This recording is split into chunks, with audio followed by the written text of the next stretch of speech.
ওম শান্তি। আজি 10 মে 2026 অব্যক্ত মুৰলীৰ আধাৰত চাৰিওটি বিষয়তে স্বমানৰ অনুভৱী স্বৰূপ হৈ অনুভৱৰ কৰ্তৃত্বক কাৰ্যত ব্যৱহাৰ কৰাৰ যোগাভ্যাস কৰিম। ওম শান্তি।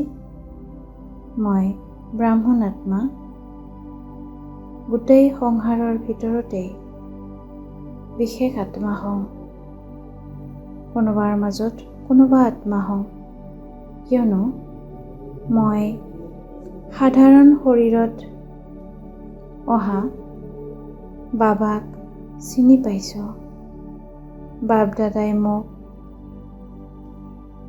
অন্তৰেৰে অন্তৰৰ মৰম দি আছে। ময়ো স্বয়ং বাবাৰ মৰমৰ অন্তৰত বাবাক সমাহিত কৰাৰ অনুভৱ কৰি গৈ আছোঁ। মই চলোতে ফুৰোতে কৰ্ম কৰোঁতেও যোগী জীৱন জিউতা নিৰন্তৰ যোগী আত্মা হম। মোৰ জীৱন সদাকালৰ বাবে স্বাভাৱিক যোগী জীৱন হয়। বাপ দাদা মোৰ মস্তকত জিলিকি থকা ভাগ্য দেখা পাইছে। মোক অনেক স্বমানেৰে সজাই আছে। মই সেই স্বমানৰ স্বৰূপ হৈ স্বমানত লাভলীন হৈ গৈ আছোঁ। মোক স্বয়ং অলমাইটি অথৰিটিয়ে এই স্বমানৰ অনুভূতি দি আছে।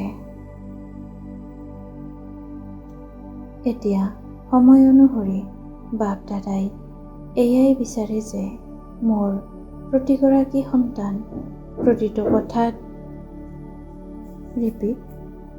এতিয়া সময় অনুসৰি বাপ দাদাই এয়াই বিচাৰে যে মোৰ প্ৰতিগৰাকী সন্তান প্ৰতিটো কথাতে প্ৰতিটো বিষয়ত অনুভৱী স্বৰূপ হৈ যাওক।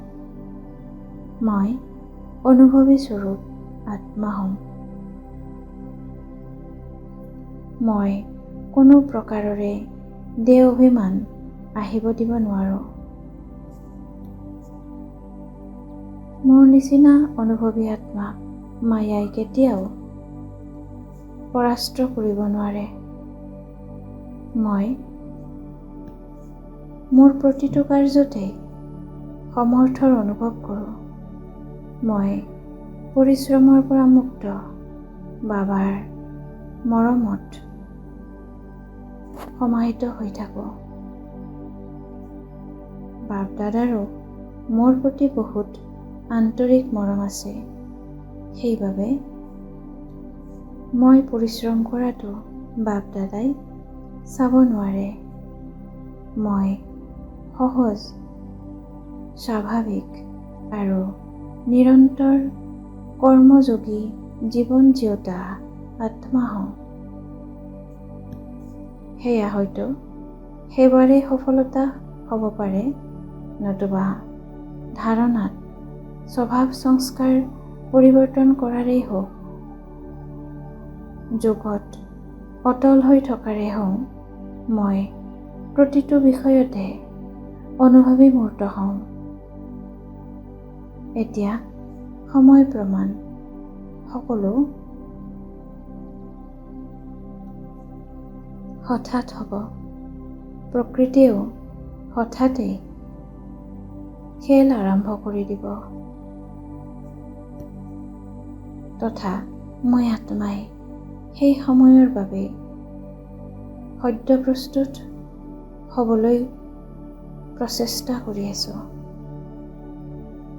সদ্য প্ৰস্তুত অৰ্থাৎ যি সময়ত যিকোনো বৰদান বা স্বমান যদি সংকল্প কৰা যায়, সেই সময়ত সেই স্বমান বা বৰদানৰ স্বৰূপ হৈ যোৱাটো মই যিকোনো বৰদানকে ফলীভূত কৰি তাৰ অনুভৱী হ'ব পাৰোঁ। মোৰ জীৱন সম্পূৰ্ণ পৰিৱৰ্তন হৈ গৈছে। মই দেহভানৰ পৰিৱৰ্তন কৰি সমানধাৰে স্বৰাজ্য অধিকাৰী হৈ গৈ আছোঁ। মোৰ প্ৰতিটো কৰ্ম জ্ঞানস্বৰূপ, জ্ঞানৰ শক্তি আৰু পোহৰেৰে সম্পন্ন হয়। মই যোগস্বৰূপ হৈ কৰ্মেন্দ্ৰিয়জিত হৈ গৈ আছোঁ। মোৰ ভিতৰত স্বাভাৱিকভাৱে গুণৰ ধাৰণা হৈ গৈ আছে। মোৰ দ্বাৰা মন, বাণী, কৰ্ম আৰু সম্পৰ্কত অখণ্ড সেৱা হৈয়েই থাকে। মই প্ৰত্যেক আত্মাৰ বাবে শুভ ভাৱনা ৰাখি সঁচা সেৱাৰ পুণ্য জমা কৰি আছোঁ। ব্ৰহ্মা বাবাৰ শুভ ভাৱনা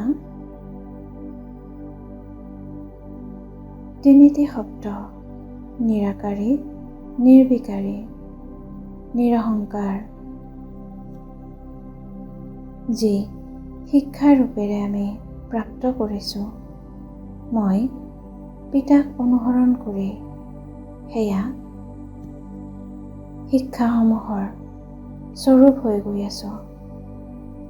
মই ব্ৰহ্মা বাবাৰ সমান অনেক ভাৱ স্বভাৱৰ পৰা মুক্ত থাকি সদায় এই পৰমাত্মা পৰিবাৰৰ প্ৰতি শুভ ভাৱনা ৰাখি থাকোঁতা ফৰিষ্টা হওঁ। এই প্ৰভু পৰিবাৰ অতি মৰমৰ, অতি বিশেষ পৰিবাৰ হয়।